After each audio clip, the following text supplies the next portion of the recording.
Hello అండి, నమస్తే అందరికీ. చూడండి, ఇక్కడ కింద సన్నజాజుల చెట్టును రాధా మనోహరం చెట్టు ఉందండి.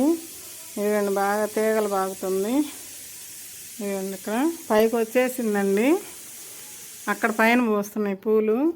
ఇప్పుడు కొంచెం ఎండలకు కానీ కొంచెం పోషకాలు తగ్గినట్టు అనిపించింది నాకు. పండు ఆకులు వస్తున్నాయి, 2-3 రోజుల నుంచి కనిపిస్తున్నాయి. చేద్దాం అనుకుంటున్నా, అట్టే పోతుంది. ఇది టీ పెట్టుకున్న గిన్నె, కొంచెం పెరుగు ఉంటే వేసుకొని వచ్చానండి రాత్రిది. ఇది అరటిపండు అండి. ఇవి ఇస్తే మంచిగా పూలు పొటాషియం ఎక్కువ ఉంటుంది. పుల్ల మజ్జిగలో మంచి ఇవి ఉంటాయి. ఇట్లాంటివి ఇచ్చుకోవాలండి అప్పుడప్పుడు మొక్కలకి. మన ఇంట్లో వేస్ట్గా పడేసేయానండి ఇవి. పూలు బాగా పోస్తాయండి మంచిగా.